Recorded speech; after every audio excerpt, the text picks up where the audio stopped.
would a good rule of thumb be feel as good as you possibly can, pivot to that, use all the processes, etc., until you don't need those anymore because it's just your set point, your vibrational set point. It's not only a good process, it's all you've got. Yeah, yeah. In other words, that's the best you can do. Feel as good as you can feel from where you are. Yeah. But if that is your intention, before you know it, you will have practiced yourself into a really good feeling place. And the more you are milking that, then the more you make it your steady, consistent vibrational point of attraction. Awesome. Do you get it that what you think and what you feel match?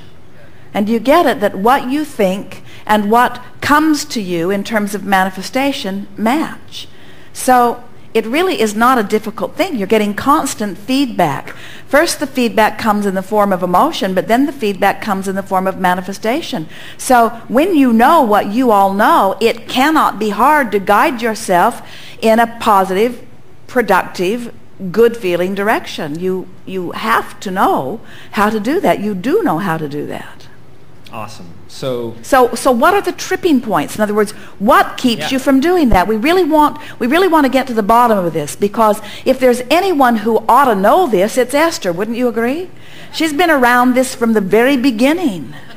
She's been these words have not only been words that she's been hearing, they've been flowing through her.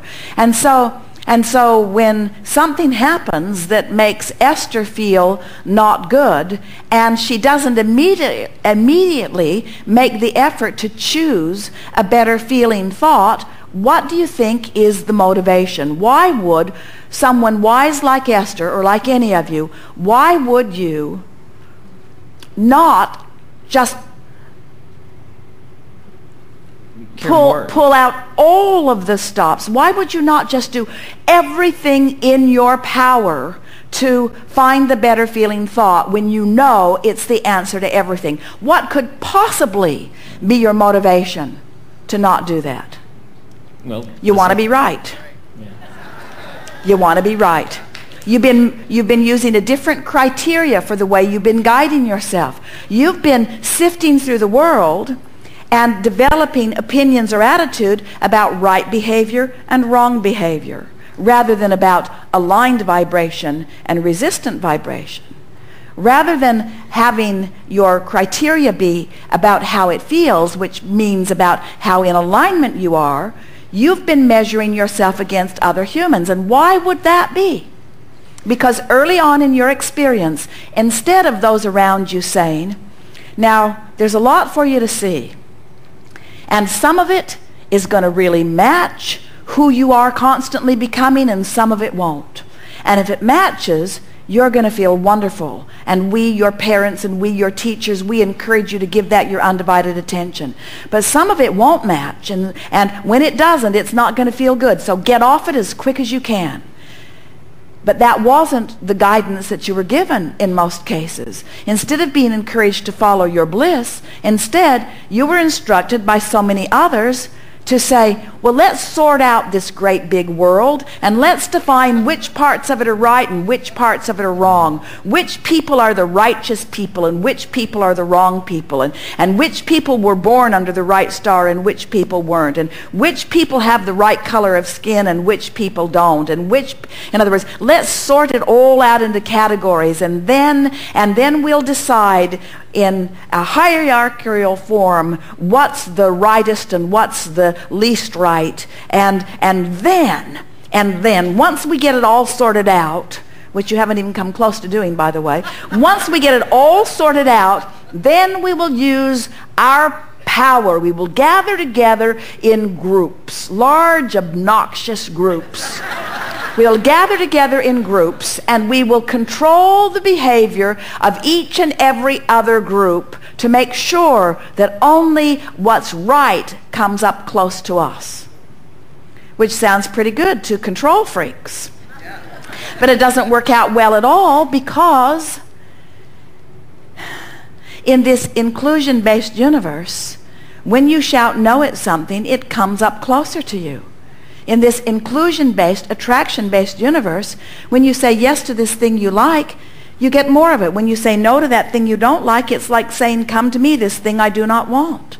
So there is this residue that is stuck in the vibrational craw of so many of you, even Esther, that goes something like, wait, I learned this from my parents. They taught me these ethics. They taught me this right way of life. They taught me that this is the behavior that was appropriate behavior. And now this person who I believed in, this person who I trusted, is not following even the contract he wrote with me. In other words, there is wrongness in the world, and we say, you got to give it up. You got to give it up, because you cannot get to where you want to be by pushing against what you do not want. All you do is keep it active in you.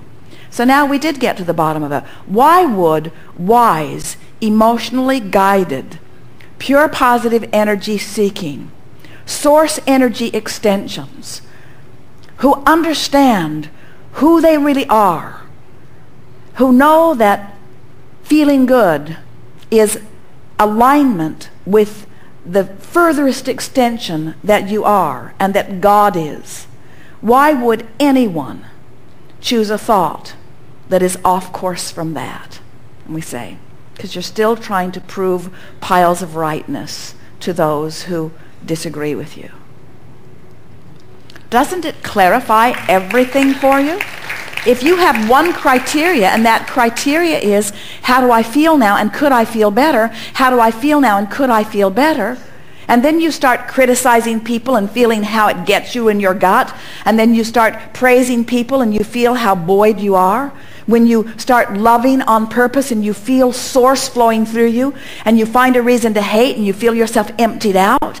In other words, when you start really working with this and deliberately offering thought with the singular goal or intention of aligning with the wholeness of who you are, you become so involved with who you are. So now let's go back. Let's go back and find another reason. Why would anyone worry about what anyone else is doing if not for a feeling of insecurity in some way? In other words, that behavior could negatively impact me. But you know better than that. You know that no one else's behavior is responsible for the vibration that you're offering. When you're in the vortex, you know that.